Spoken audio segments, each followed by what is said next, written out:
একটি শান্ত সবুজ গ্রাম, ভোরের সোনালি আলোয় চারদিক আলোকিত, পাখির ডাক আর নরম বাতাসে যেন শান্তির ছোঁয়া।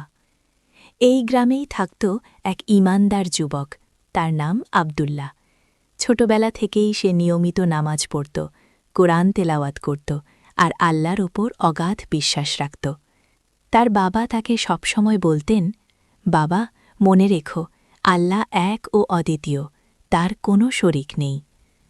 এক বছর গ্রামে ভয়াবহ খরা দেখা দিল। ফসল শুকিয়ে গেল, পুকুরের পানি শেষ হয়ে গেল। মানুষের মনে নেমে এলো ভয় আর হতাশা। কেউ কেউ বলতে লাগল, হয়তো অন্য কোনো শক্তিকে খুশি করতে হবে, তাহলেই বৃষ্টি হবে। কিন্তু আবদুল্লাহ দৃঢ় কণ্ঠে বলল, না, আমাদের রব এক, তিনি ছাড়া কেউ উপকার বা ক্ষতি করতে পারে না। সে সবাইকে নিয়ে মসজিদে গেল। সবাই মিলে তাওবা করল, নামাজ পড়ল আর চোখের পানি ফেলে দোয়া করল, হে আল্লাহ, আপনি এক ও অদ্বিতীয়, আমরা শুধু আপনারই সাহায্য চাই।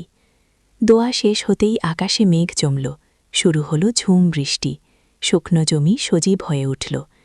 সেদিন সবাই বুঝল, আল্লাহ সত্যিই এক ও অদ্বিতীয়, তার ওপর ভরসা করলে কখনো হতাশ হতে হয় না। লা ইলাহা ইল্লাল্লাহ মুহাম্মাদুর রাসূলুল্লাহ সাল্লাল্লাহু আলাইহি ওয়াসাল্লাম।